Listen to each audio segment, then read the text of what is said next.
जय हिंद दोस्तों। तो आज हम बात करने वाले हैं गोपाल कृष्ण गोखले के बारे में, जो भारत के स्वतंत्रता सेनानी, समाज सुधारक और नेता थे। उन्हें नरम दल के नेता के रूप में भी याद किया जाता है।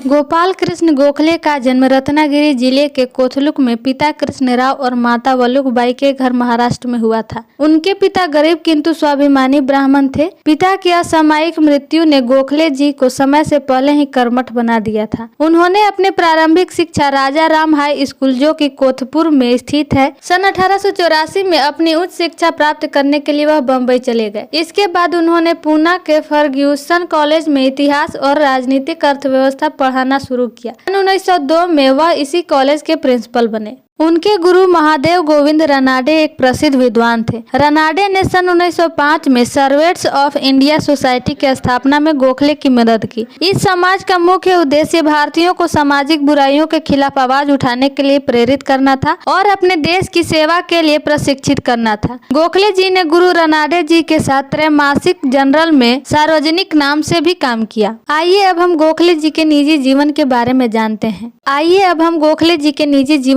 में जानते हैं। उन्होंने सन 1880 में सावित्रीबाई से शादी कर ली। सावित्रीबाई एक क्रोधित स्त्री थी और जन्म से ही बीमारी से पीड़ित थी। इसके बाद सन 1887 में गोखले जी ने दूसरा विवाह किया, परंतु उनकी दूसरी पत्नी की मृत्यु सन 1900 में हो गई। इसके बाद गोखले जी ने पुनर्विवाह नहीं किया। उनकी दूसरी पत्नी से उन्हें 2 बेटियां थी। उनकी शिक्षा की तरफ अधिक रुचि थी, इसीलिए उन्होंने सर्वेंट्स ऑफ इंडिया सोसाइटी बनाई और शिक्षा पर अधिक जोर दिया। पढ़ाई में अच्छे प्रदर्शन के लिए उन्हें सरकार से 20 रुपए की छात्रवृत्ति मिलनी शुरू हुई। शिक्षा की जरूरतों को समझते हुए कई लोगों को शिक्षा के लिए प्रेरित किया। उनका यह मानना था कि यदि आपको स्वतंत्र और आत्मनिर्भर बनना है तो शिक्षा और जिम्मेदारियों का ज्ञान होना बहुत जरूरी है। उन्होंने ब्रिटिश सरकार की नीतियों के खिलाफ आवाज उठाई और आयोग के समक्ष भी शिक्षा की मांग रखी। आइए अब हम उनके पॉलिटिकल करियर को देखते हैं।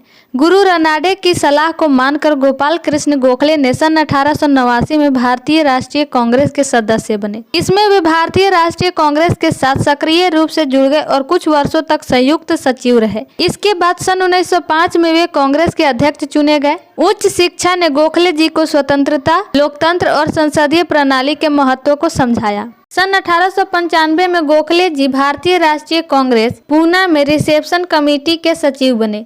इस सत्र से गोखले जी भारतीय राष्ट्रीय कांग्रेस का एक प्रमुख चेहरा बन गए। इसके बाद कुछ समय के लिए गोखले जी बॉम्बे विधान परिषद के सदस्य बने, जहां उन्होंने तत्कालीन सरकार के खिलाफ बात की थी। सन 1901 में उन्होंने भारत के गवर्नर जनरल की इंपीरियल काउंसिलिंग में भी कार्य शुरू किया। नमक के करों को कम करने में भी उन्होंने मदद की। अपनी राजनीतिक गतिविधियों के अलावा सामाजिक सुधार के लिए गोखले जी ने सन 1905 में सर्वेंट्स ऑफ इंडिया सोसाइटी की स्थापना की। उससे उन्होंने कई गरीब लोगों की मदद की। उन्होंने अछूतों या नीची जाति पर हिंदुओं के साथ दुर्व्यवहार का विरोध किया और दक्षिण अफ्रीका में रहने वाले गरीब भारतीयों की मदद भी की। जब उन्होंने सर्वेंट ऑफ सोसाइटी की स्थापना की तो कई कार्य करने की शपथ ग्रहण की, जैसे वह अपने देश की सेवा करेंगे और जरूरत पड़ने पर अपने प्राण की न्यौछावर कर देंगे।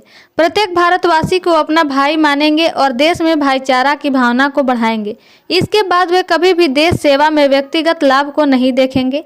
जाति के आधार पर हो रहे समाज में भेदभाव को कम करेंगे। किसी से झगड़ा नहीं करेंगे और एक सामान्य जीवन बिताएंगे।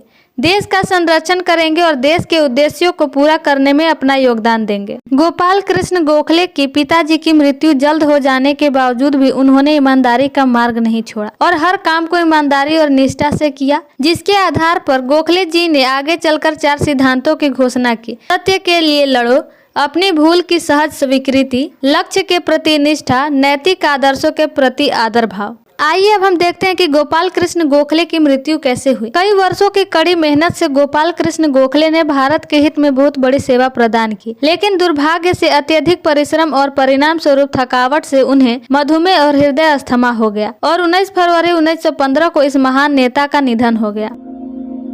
आई होप आप लोगों को ये वीडियो अच्छा लगा होगा। अगर अच्छा लगा तो हमारे चैनल को सब्सक्राइब जरूर कर ले, ताकि आने वाली वीडियो की नोटिफिकेशन आप तक पहुंच सके। जय हिंद, जय भारत।